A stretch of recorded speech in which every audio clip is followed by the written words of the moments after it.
10 common Facebook marketing mistakes. There are very common marketing mistakes that even promotion veterans commit on Facebook. It seems like even the very best of us are not immune to these common mistakes.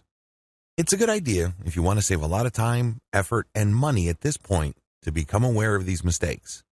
This will decrease the likelihood that you will probably commit these same errors. Starting off paid campaigns with a bang. Do not start off your paid campaigns with a bang. Start with a free campaign first. Build your audience organically. Get some consumer intelligence. Then you should have the information you need to put together an experimental paid marketing campaign. Start low and slow.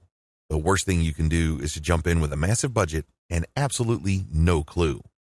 Starting a paid campaign with an immature page.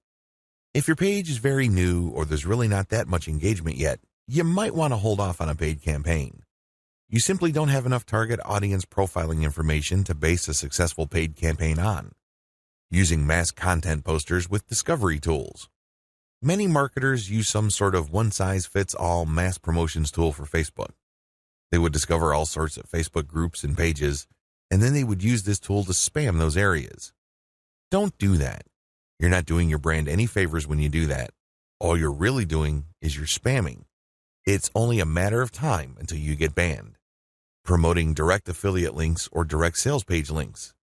There's an old saying, you can lead a horse to water, but you can't make it drink. By the same token, you can get a lot of people on Facebook to click on your links, but don't expect them to convert once they go to that affiliate sales page or your own direct sales page. Why won't people buy? After all, they did click on your ad, right? Answer, they haven't been properly qualified. In many cases, they click out of curiosity. Maybe they clicked by mistake. Whatever the case, you still did not get a sale. Posting direct links is not the way to go. You have to build confidence. You have to build trust first. Pulling random content and curating them based solely on keywords. You can't be lazy and just set Facebook publication tools up to just pull any and all content from Facebook that has something to do with your keywords and then just blast them out. You're just spamming when you do that. You have to be very deliberate and careful regarding the kind of content, whether curated or not, that you will associate with your brand. Rotating and republishing the same content over and over again. Have you ever gone to a Facebook page and it seems like all the content got reposted over and over again within the same day? The idea behind this practice is that the more Facebook audience members see the content, the more likely they will click through. It looks like you're just spamming your page fans over and over again. Don't be surprised if they unlike your page. Wholesale optimization of ads. Another common rookie mistake on Facebook involves paid ads. If you notice that one of your ads is simply not performing, it's very tempting to just come up with a brand new ad by completely replacing the ad with something that looks totally different. When you do this, you really don't know which part of the new ad is succeeding or failing. You're basically taking shots in the dark. If your ad's performance improves, you don't know what caused the improvement. You have to have some sort of strategy or method that will enable you to track where the improvement in your click-through and, ultimately, your conversion rates are coming from. Simply swapping out ads in total or in whole doesn't really give you the data that you need to make effective decisions. Copy and paste competitor ad strategy. Some marketers are so lazy that they would just look at their competitors and essentially just copy their ads. Of course, they're not going to copy word for word, but they still end up failing. How come? Well, your competitors spent a tremendous amount of money optimizing the ads that they're showing. Their ads work. However, you won't get a competitive advantage if you copy them wholesale. You can't just copy somebody's ad without knowing what you're doing. Indeed, only a certain portion of your competitors' ads truly deliver results. If you don't know what you're doing, you don't know what portion that is, so you're basically taking a wild stab at your ad's design. You may be saying the wrong things at the right time, or you're saying the right things to the wrong people. You end up failing. Quitting paid marketing too early. Many rookie Facebook marketers have a one-time, big-time mindset. They've heard of how awesome Facebook traffic is, so they put together some hard-earned, precious capital to run an ad campaign. If the campaign doesn't work out according to their expectations, they're too quick to pull the plug and quit FB ads altogether. Just because things aren't working out, it doesn't mean that you have to pull the plug on the whole thing.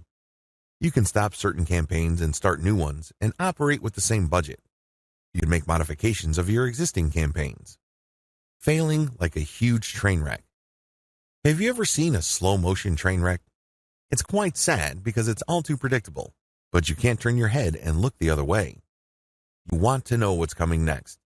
You know, at the back of your head, what exactly is going to happen, but it's so slow, so massive, that you just can't help but look.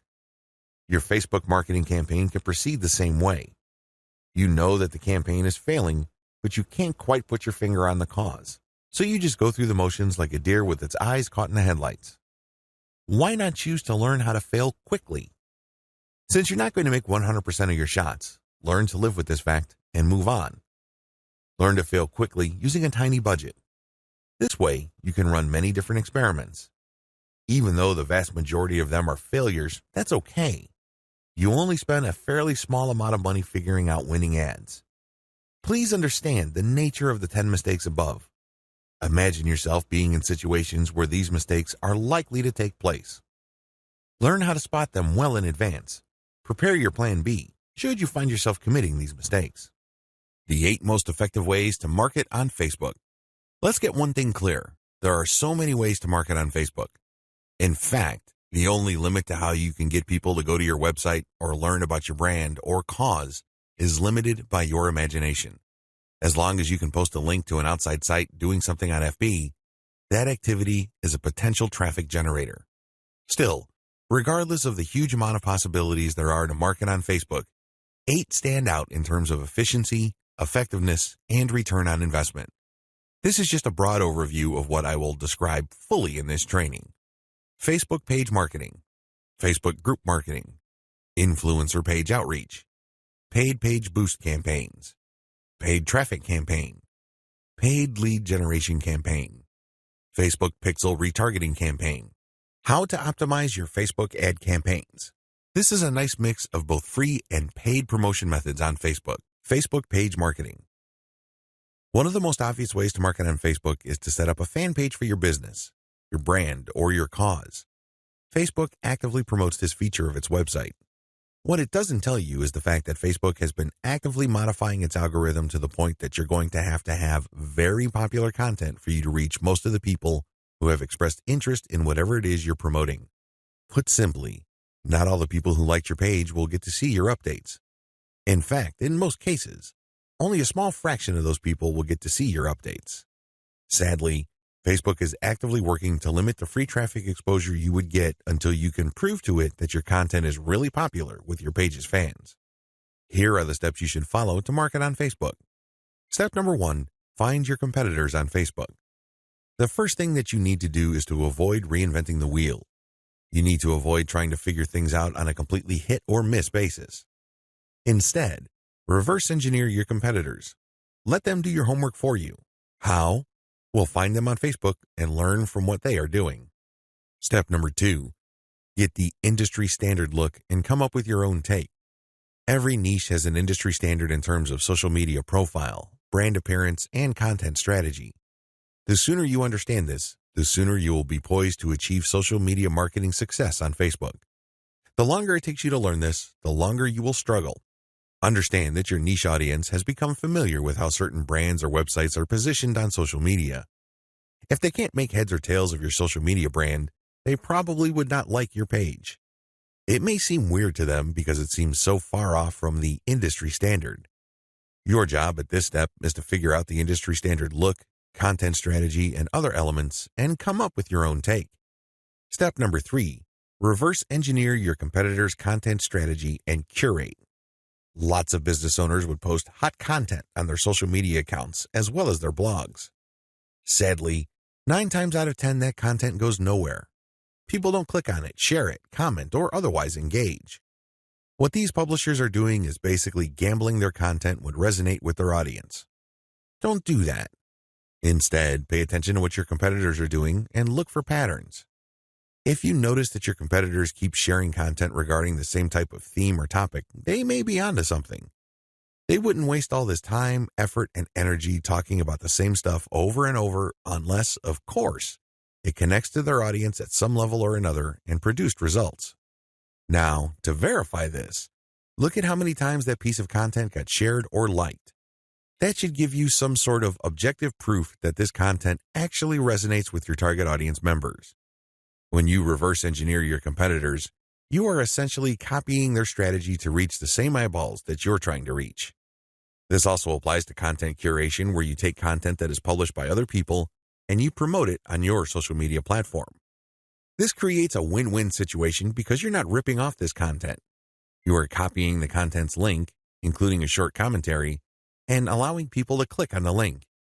This creates a win-win situation. The publishers of this content get traffic. You get to build credibility because you're sharing information that your target audience members would actually be interested in, and this leads to the possibility that they would like your page. Once you have built up enough page likes, you can then start sharing your own content, which leads to direct traffic to your website. Step number 4, pick the best performing or most popular type of content and scale up. Post content for a few weeks. Keep publishing, and then look at the content that gets the most engagement. Which shared materials get the most likes, the most shares, the most comments? At some point, you're going to ignore other types of content and focus on the ones that perform the best. For example, if you have a Facebook page on Chihuahuas and you notice that third-party articles on Chihuahua houses get a lot of shares, likes, and comments, you might want to eliminate most other types of content and focus on Chihuahua houses because those get the most love from your audience. Step number 5, come up with your own version. Come up with your own version of winning content. For example, you know that Chihuahua houses get a lot of love and are very popular on your page. Come up with your own articles about that topic. These articles, of course, drive traffic directly to your blog or your online store. These have to be at the same level of quality as your third-party content, or better. Pay attention to how your curated popular content talks about the topic and adopt the same style but deliver something better. Maybe you should offer longer information, more up-to-date information, or blog posts that have multimedia elements like videos and graphics. Whatever you need to do, come up with content that basically blows away all the other content that you feature on your page. Step number 6, promotions, photo tagging by your users. This is a free promotion technique. Tell your page fans that you're going to give them some sort of digital freebie. Maybe it's a graphic badge. Maybe you're going to mention their name on a post. Maybe you're going to give them a free ebook or some sort of free software. Whatever the case may be, tell the people who like your page to tag their friends on photos that you're going to post. Now, these photos, of course, must draw attention to your brand, your website, or your Facebook page. You're not just having them tag a photo. This photo has to say something. It should be promotional in nature. The more photo tags you get, the higher the chance that you will get a lot more page likes and also clicks to your website from Facebook. The best news? You don't have to offer money. In fact, studies indicate that money offers aren't all that effective. It's much better to offer some sort of specialty graphic or digital goodie like a free book or booklet, or maybe a discount code. Step number 7, promotions. Comments by your users. Use the same rules as in step 6, but instead of photo tagging, get your page fans to post comments. It would also help tremendously if the comment includes the name of the people on the commenter's friends list. I leave it up to you how to craft this, but obviously, the more tags there are in the comments, and the more engaging the comments, the more popular your posts become. Step number 8, call your users to action. If you have people who have already liked your page, post occasional reminders to them that they should invite their friends. This works because birds of a feather flock together. Seriously, the main reason why you are friends with people in the first place is because they share roughly the same set of interests as you. People who share basically the same pool of interest tend to attract each other.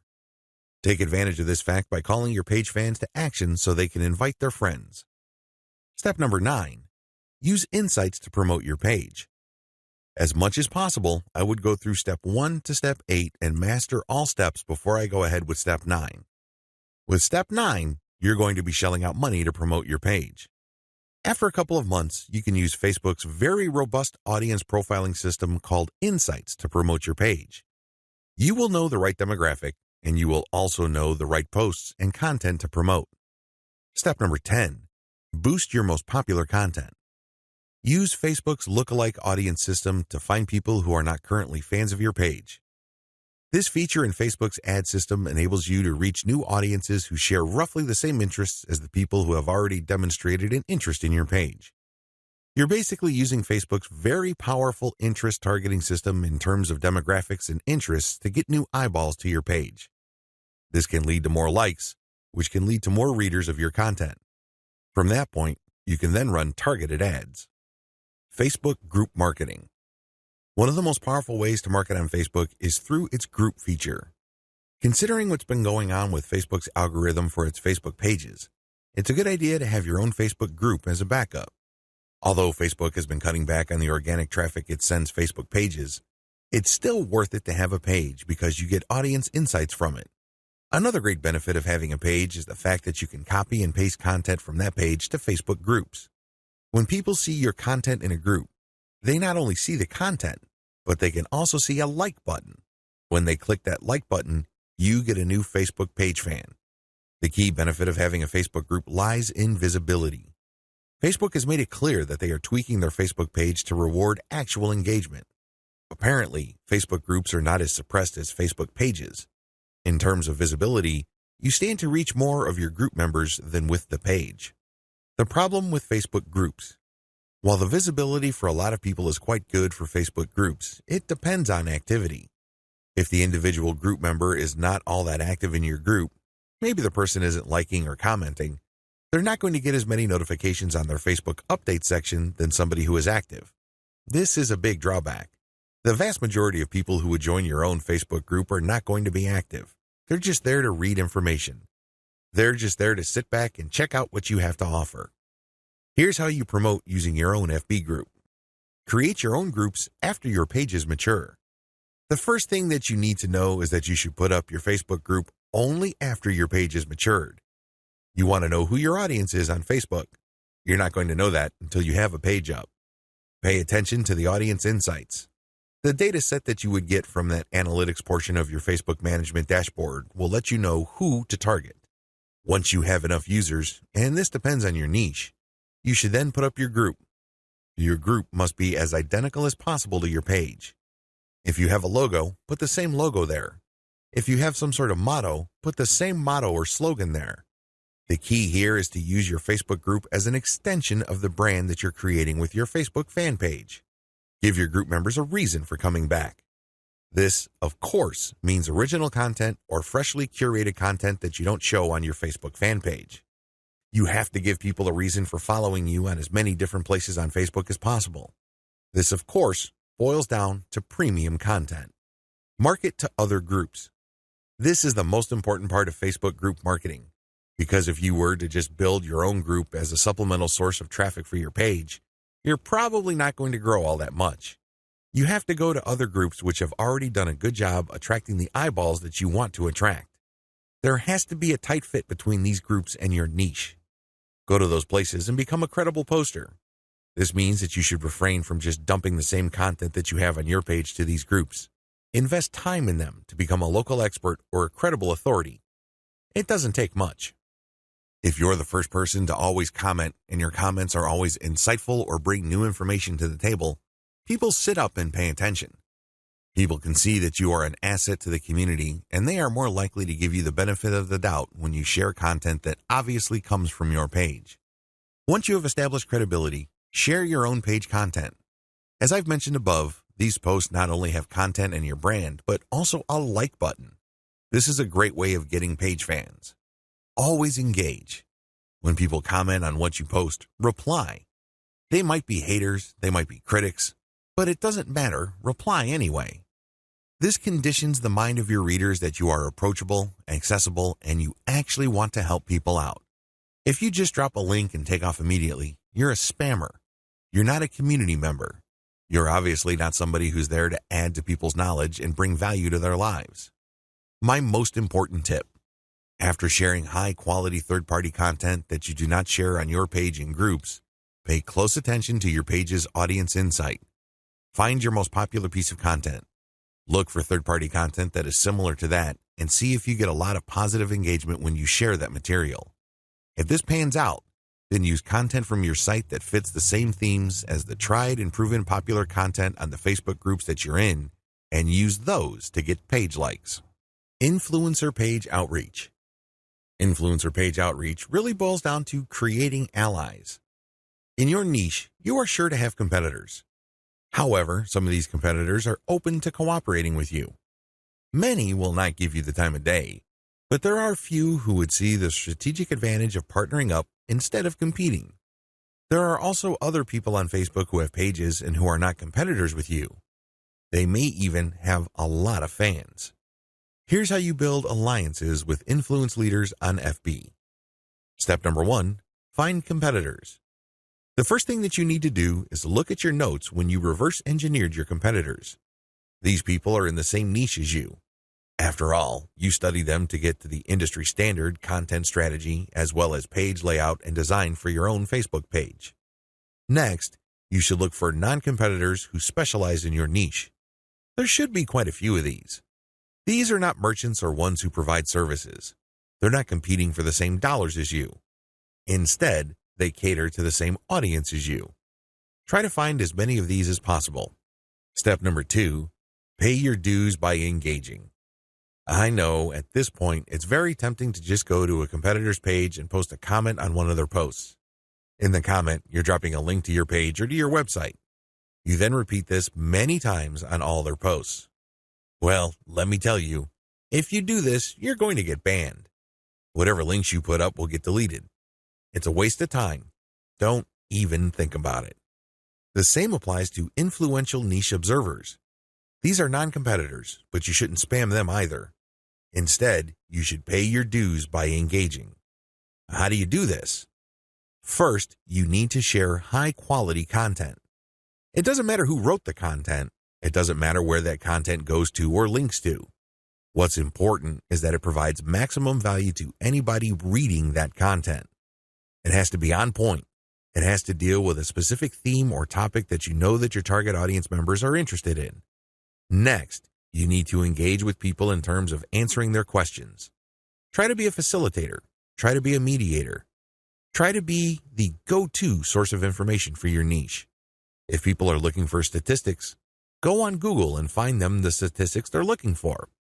If they're looking for a video, go to YouTube and search for the content that they're looking for. The more you do this, the more people will pay attention to you because, let's face it, in any kind of online group communication platform, only a very few people actually produce high-quality content. You can count them on one hand most of the time. Everybody else is basically a leech. They take and take information, but they only give from time to time, if at all. Be that expert. Be that go-to resource. Another way you can engage is by asking questions. Now, these questions should not be very basic or dumb questions. Instead, they should be deep, insightful questions. You can also ask questions that try to tie many issues together. Many people are concerned about many different issues. When you ask questions that tie all these together, it can be very useful. You should also give feedback to people's responses. You have to do this in a respectful way. You cannot come off as a hater or somebody who's just plain negative. There is such a thing as constructive feedback. Remember, the name of the game here is to add value to the places that you're on. This means sharing information and enhancing information through proper questions and feedback. Step number 3, become credible, then reach out. At a certain point, people will start asking for you by name. People will try to reach out to you via Messenger. That's when you know that you have become an asset to these groups. That's when you know that you are on people's radars. You're not just this random person showing up every once in a while dropping a link. Instead, you're that person that helps keep these groups together. This is when you reach out. This is when you try to engage with the group admin. Usually, the best way to do this is when they engage with you. Maybe they mention your name, or they send you a message on Messenger. Whatever the case may be, try to wait for them, or reach a high enough level of engagement and acknowledgement from other community members before you reach out. What are you going to be reaching out for? Well, there are many different opportunities on the table. You can ask to swap content with your page. Most page admins don't have a problem with this. You can also ask for a shout-out. Basically, the admin of the page that you're on will tell page fans to check out your page because your page is a friend of the page they run. You can go through some ideas regarding joint events. Now, please keep in mind that this is not like a real event where people have to physically go somewhere, or you have to rent out some hall, rent out security, or get food. No. This is an online event, maybe a seminar, a live Facebook session conducted from 2 locations, or it can be an interview. Another opportunity on the table is, of course, guest blogging. You probably don't need me to remind you of how value-packed this is.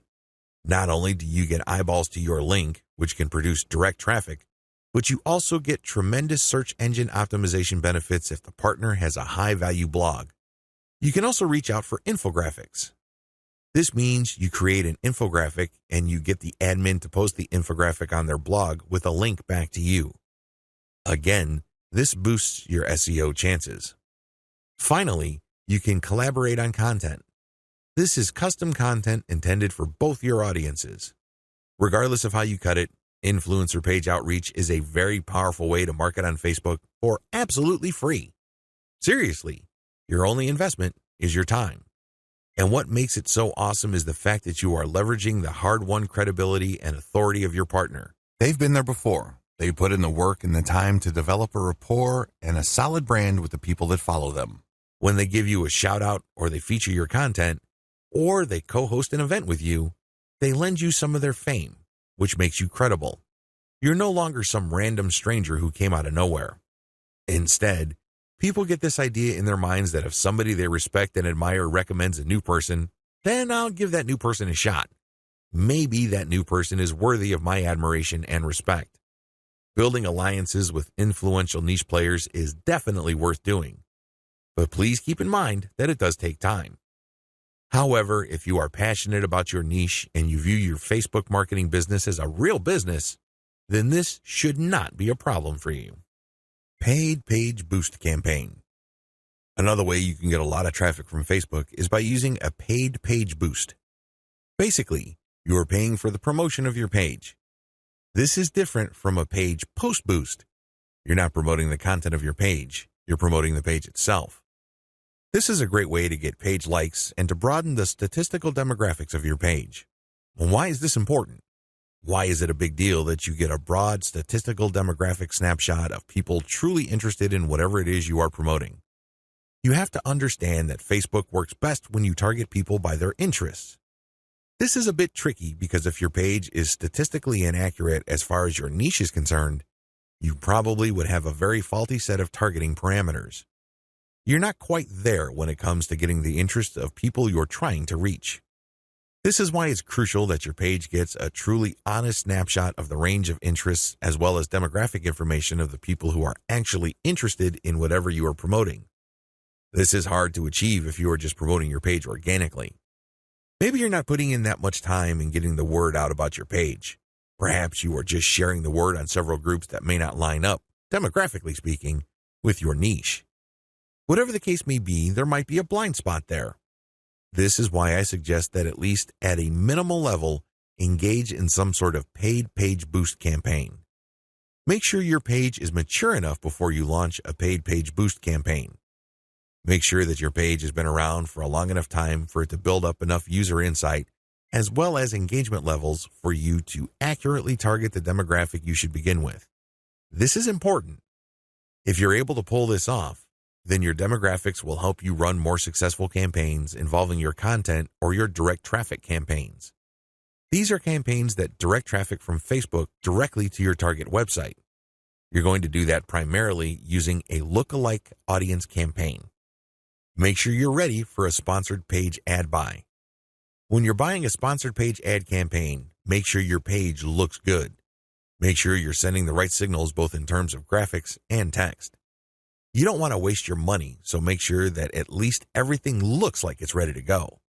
There has to be enough solid content on your page. This increases the likelihood that you will get a decent amount of page likes. Where does all this lead to?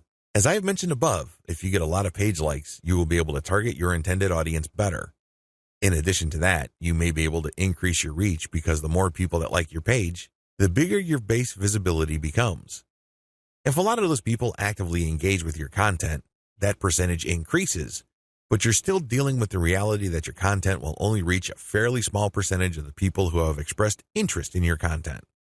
When you increase the total amount of likes you get, you still have that same small percentage, but the raw numbers are bigger. Believe me, 10% of 100 is definitely going to be smaller than 10% of 100,000. Which position would you rather be in? This is why it's always a good idea to build up your page likes. Hand in hand with this is the fact that you can profile your users better, as I've mentioned above. This higher level of profiling paired with better content management and targeting on your part can lead to more content visibility. How come? Well, your reach can increase because of higher engagement levels. If you pay attention to what kind of content people really like on your page, and you produce more of that content and you fine-tune it so people are more likely to engage with it, this can increase your organic reach. This makes your content more visible. What is engagement? Well, people can share your stuff. They can like, they can react, they can comment. Whatever the case may be, get them to do it. And the best way to do this, of course, is to make sure that the right people are attracted to your page and you put the right content in front of the right eyeballs. Unfortunately, this doesn't happen overnight. It is neither smooth nor easy.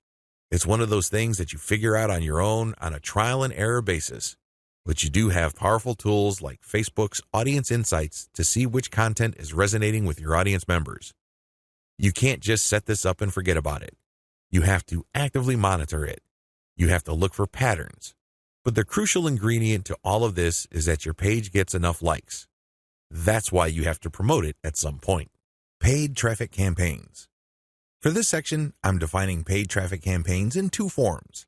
I can pay to boost the post, or I can pay for direct traffic to my target website. Please note that I have presented this information in that order. Boost posts first, and then pay for direct traffic. There's a reason for this. If you don't master Facebook's traffic to your page posts, then it doesn't make sense to go directly to your target website. You probably are going to spend a tremendous amount of money, time, and effort only to have very little to show for all that. It's better to boost a post in a strategic way so you can understand what kind of content connects with your intended audience. You will then be able to drive traffic to your website. You're actually killing several birds with one stone. By focusing on boosting a post, you can get more page likes, you can get more branding opportunities, and you can also get click-throughs to your target website in the form of a content link. Here's how it works. Post boosts. First, target a lookalike audience based on your user insight demographic. In other words, Facebook is going to show your ad to a fresh set of users who share the same demographic details and interests as your current page fans. People with these similarities are more likely to like your content. You're not going to pay Facebook to show your post to people who have already liked your page. Instead, you are trying to get fresh eyeballs to your page posts. You do run quite a bit of risk. Existing audience post boosts. The next option you have available to you is to boost your post to people who have actually liked your page. These are your actual page fans. They know roughly what you're about. They like your content enough to like your page. They're expecting your content. Unfortunately, like I said earlier, Facebook only shows your content to a small fraction of people who liked your content. Unless your fans select see first when they like your page, Facebook will use its natural algorithm to select the initial group of eyeballs that will show your page content. If enough people engage with your content, then Facebook will show even more of your page fans to your content. However, it's never going to show it to 100% of your fans. That rarely happens. This is why it's a good idea to boost your post to reach more of the people who have liked your page. The upside to this is these are not virgins. They've seen your page. In fact, they've seen it and liked it so much that they have clicked the like button and want to see your content. At least you know that there is some sort of interest there. Still, please understand that while there is a certain degree of familiarity there, and this increases the chance that these people will actually engage with your content and possibly click through to your target site, that isn't exactly guaranteed. Existing audience plus their friends. As the old saying goes, birds of a feather flock together. Friends usually have shared interests. In fact, if you think about it hard enough, that's the main reason we became friends in the first place. We have certain interests in common. We have certain things to talk about, and that's why we're friends. Makes a lot of sense, right? Well, you can apply that to Facebook marketing as well, because this can produce a tremendous amount of marketing opportunities. Since your page fans also have friends on Facebook, you can buy a post boost that shows your ad not only to your fans, but to their friends as well. This is my favorite when it comes to post boosts because it is a cheap way of getting clicks to your target site. you reach a much wider audience. Please understand that if your page has a fairly small number of likes, even if you boost post after post, you only have a small base to work with. Now, if you expand that base by including your existing audience plus their friends, you have a lot more people to work with. You are operating with some level of confidence because you know that friends usually have shared interests. This translates to possibly cheap clicks to your target site. The best way to do this is to post a link directly to your content or to your promotional page on your website with some content. This way, when someone clicks through, they go straight to your website. They can read your commentary and some preview text, but the text should call them to action. This is the cleanest way to get direct traffic cheaply using post boosts targeting your existing audience and their friends. Direct traffic to your target site. The next option is to promote a target URL directly. It doesn't show a post from your page.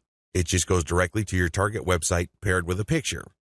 This is the direct traffic option on Facebook. To become successful with this, you have to use the lookalike audience based on your engaged users' insight data. In other words, your Facebook page should be mature enough for you to get solid consumer intelligence that you can then use to target potentially interested audiences on Facebook. That's the best way to do this. There are other ways. You can run raw targeting. Basically, you're not relying on user insight. Instead, you're just looking for an age range and a geographic location. You're also using gender. In certain situations, this may pay off. In fact, you may get better results than lookalike audiences, but generally speaking, you should focus on using the consumer intelligence your Facebook page gathered so you can reach people who are very similar to people you know have demonstrated a solid interest in whatever it is you're promoting. Best practices. Use them to boost your results. First, run small tests. This enables you to fail quickly. People who really know their way around Facebook run campaign after campaign after campaign until they're able to connect the dots and come up with a campaign that actually works. This is why you need to run small, cheap tests so you can easily see which campaigns are working out and which ones have failed. Next, make sure your budget is low. Usually, when I run a $1 campaign, that is good enough for me. $1 a day for 7 days a week, that is good enough for me to see if an ad has potential. So, I would run several ads. We're talking about $70 for 10 ads running at the same time. Third, focus on what works. Let me tell you, when you run many small tests, the winners stand out. Either they get clicks or not. That's the bottom line. However, at this stage, you're not just looking for clicks. You're not just looking for an ad campaign that gets a lot of attention. Instead, you're also going to look for an ad campaign that actually delivers conversions. You're going to have to set up your Facebook pixel to your target website so you can track whether traffic from Facebook went all the way through. I'm not just talking about traffic produced when people click on your link and they go to a content page and they leave. That's worthless. That's not going to help you. That traffic has to go to the content page, go to the sales page, and eventually make it to the shopping cart. That's when you know your campaign actually has traction. Focus on what works. Focus on what gets a high click-through rate paired with a conversion rate. However, to get there, you're going to have to burn through many ads. This is not going to jump out at you. It's not going to be obvious. It's not going to be easy. Once you have identified that ad and you've fine-tuned it, then scale it up. That's how this works. Basically, you focus on what works and then pour real money into it. Paid lead generation campaigns. Did you know that on Facebook you can collect email? That's right, you can collect leads. It's pretty straightforward. You can run ad campaigns with a lead collection button. It can be find out more, sign up, or other language. Regardless, if you're running this type of campaign, it must be highly targeted. It's really important that your targeting is spot on. I put this part of Facebook ad marketing at this point in the list of marketing methods because this takes quite a bit of work. You should be quite familiar with Facebook before you even try this. You should know your way around Facebook's ad system before you engage in paid lead generation because it can get quite expensive. If your ad doesn't get many clicks or it's super finely targeted, you don't really have that many people to work with, and this can drive up your costs. You have to know how to optimize your ad campaigns on Facebook for this to make sense. You can optimize on many levels. There are 3 levels you can optimize. Level 1, you can tweak the freebie you're giving away. This is the free stuff that you're giving away, so people are motivated to enter their email address into your form. Maybe you're giving away free membership access. Perhaps you're giving away a booklet or a book or a report, a set of templates, a set of graphics, possibly even giving away software or a mobile app. Whatever the case may be, you are giving out freebies, and you need to optimize these. What I mean by that is the freebie that you give must motivate the most people in your target audience to sign up for your mailing list. This is not easy. You cannot assume that just because you think that your booklet is awesome or is the next best thing since sliced bread doesn't automatically mean people will agree with you. It doesn't work that way. You may have to switch from one freebie to the other until you get a high enough sign-up rate that would tell you that the freebie that you have selected is the right one. Thankfully, this is fairly easy to do with Facebook. You basically run different ads that offer different premiums. Level 2. Level 2 optimization focuses on optimizing your ad copy. As I've mentioned above, lead generation campaigns on Facebook can and do get very expensive. It seems like you're doing all this for basically a handful of emails. This is why it's really important to make sure that you run a fully optimized campaign to get the most results. How do you do this? Well, you optimize your ad copy on an elemental level. Still, I want you to get a heads up this early on regarding the amount of optimization that you would have to do. It is quite intensive.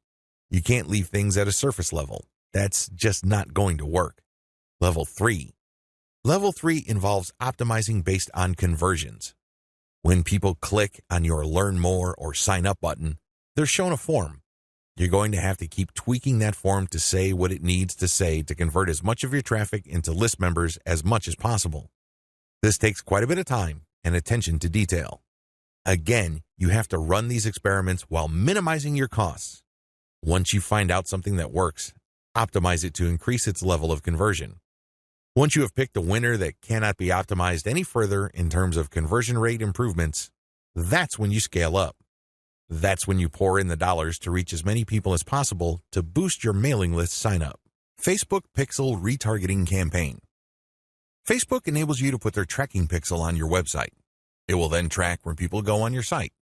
If people end up at your shopping cart, for example, you can then run an ad reminding people about your site or reminding people about the products that they almost bought.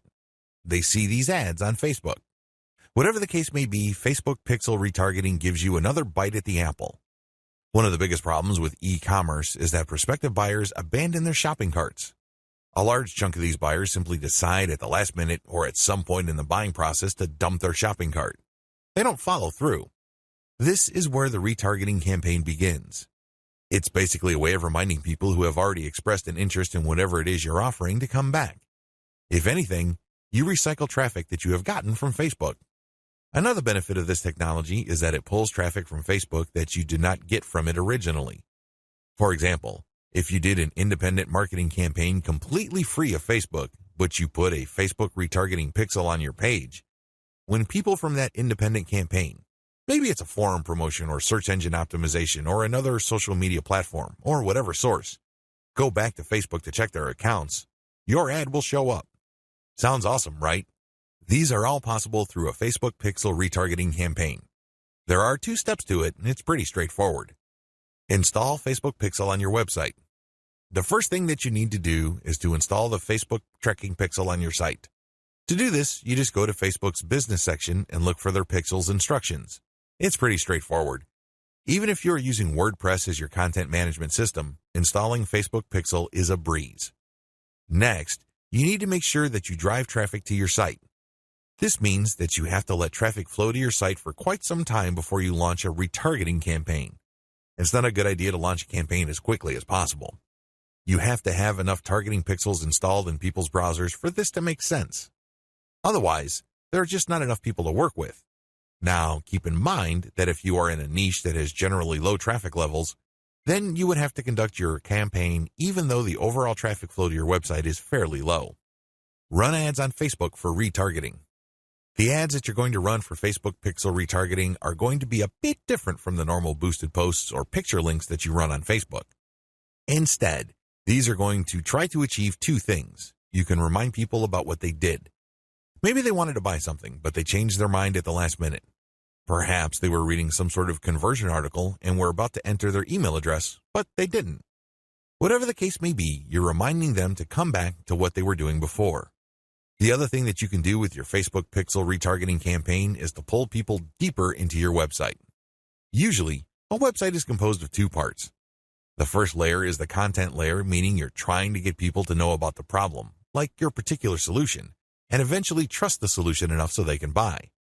The other part, of course, is pretty straightforward. It's all about buying. But there's a complication. A lot of people would go through the content layers, but they never make it through to the actual buying part. They never make it to your conversion page. This is where retargeting ads that pull people deeper into your website makes a lot of sense. For whatever reason, somebody reading an article on your site decides to close the window and get out of your site. You can run ads that tell them about content, but another piece of content that is related to what they were reading before. This pushes them further down the conversion funnel. Alternatively, you can run an ad that promotes your conversion page. Basically, what you're saying to the prospect is you've figured out what my website is about, and you have a clear understanding of what I have to offer. Maximizing your results from Facebook pixel retargeting. I suggest that if you want to maximize the results you get from retargeting, promote your squeeze page. That's right. Promote the page that recruits people to your mailing list. Usually there's some sort of freebie. There's usually some sort of book or booklet that you're giving away so people can enter their email address. Whatever the case may be, push the squeeze page. Don't dump them to your sales page unless, as I have mentioned above, they actually reached your shopping cart or conversion page and changed their minds at the last minute. That's pretty much the only situation where you should retarget showing an ad that goes directly to the conversion page. Other than that, convert them to sign up for your mailing list. It's your mailing list with its many chances at gaining attention, building trust, and gaining credibility, which will actually do the heavy lifting as far as converting that prospect into an actual sale. How to optimize your Facebook ad campaigns. Follow the steps below so you don't overthink things and make bad decisions when optimizing your FB ads. Reverse engineer your competitors and come up with a standard model. If you have a personal account, find your competitors and like their pages. Before you know it, you'll start seeing ads either from your competitors themselves or from businesses that are very similar to your competitors. Pay close attention to these ads. Reverse engineer them to find the standard model for these ads. In other words, go through as many of these ads as possible and get a clear understanding of what kind of pictures, headlines, and text they use. Also, if they are mostly promoting posts, pay attention to that. Whatever the case may be, look at what they're doing and see common patterns. Focus on the most commonly used strategies because this gives you the industry standard model. Don't get sidetracked by ads that seem so different, so new or so innovative because if they are so different from the industry standard model, they're outliers. There's a high chance that those ads do not convert. Come up with your own version and test with a low budget. Test with a low budget.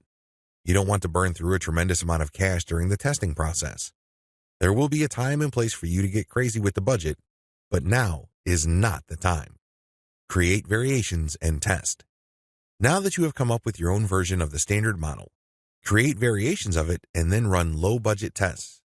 Do not do this randomly. Do not do this based on your feelings or impulses. Instead, you have to follow certain rules on how to create variations. Otherwise, you wouldn't know which part of the ad accounts for its greater success. I've seen this happen many times. In fact, I've committed this mistake before. I would take an ad and test it. I would notice that it's not getting that many clicks, so I'd change half of the ad. Maybe I change the picture and then the headline, or I would change the heading and the description. Whatever the case may be, I would change half of the ad, and sure enough, it would improve. But when I try to improve things again by changing the other half of the ad, it falls apart. You want to establish a way of effectively tracking which changes accounted for which improvement.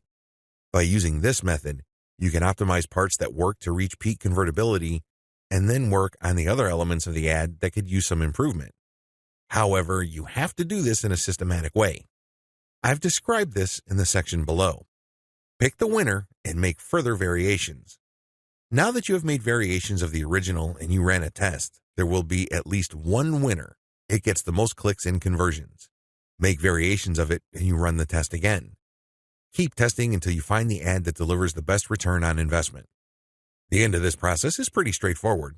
You keep making variations and you keep testing on the cheap until you find an ad that delivers the best ROI. In other words, it delivers the most conversions while costing very little money. I know it sounds like a fantasy at this point, but it is doable with testing. Scale up. Increase your ad budget to your winning ad to pump a massive amount of traffic to it. You should only do this when you are dead sure that you have a winning ad on your hands. In other words, you have tested it rigorously and have optimized it to the point that it cannot improve its conversion rate any further. That's when it's ready to go big time. Make sure you optimize on an elemental level. The big problem with the ad optimization method I described above is how do you know which part of the ad to change up? How do you know which part of the ad to optimize? Wholesale variations do not work. You can't just take an ad, see that it doesn't work, replace it with a completely different ad, see that it doesn't work, and then repeat that process. Even if you're spending very little money, it still burns a tremendous amount of time, effort, and opportunities. You need to have a better way to turbocharge your results. Vary on an element-by-element basis. I would take an ad, and I would restrict my optimization to a specific element of that ad. Every ad actually has many elements. There is the graphics, the heading, the description, the link. I would start with one element, and I will come up with different versions. The most obvious part is the picture. So I'd play around with the different pictures and see which gets the most clicks. I would then come up with a variation of that picture and see if I can improve my click-through rate. Again, I'm spending very little money here. I just want to see an improvement in click-through rate for that element that I'm varying. Once I have reached a plateau and I can't improve any more on that element, I would then switch to another element. For example, if I'm running a campaign for dog food and I notice that my best performing picture after a series of variations is a picture of a chihuahua that seems to be smiling, I will keep that picture, but then I will then switch to the next element of the ad, which is the headline.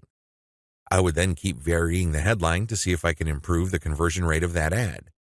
Once I've reached the ceiling or a plateau for improvements in conversions due to headline changes, I then move to the description. Do you see how this works? You know that you have to vary an element if you keep picking the winning variation. You do this with small tests until the whole ad is optimized. After all elements have been optimized, scale up your ad buy. Once I've gotten an ad that converts much better than its original form, and I've gone through all the elements, now is the time to scale up. This is where I pour quite a large amount of cash into my Facebook ad campaign to boost traffic.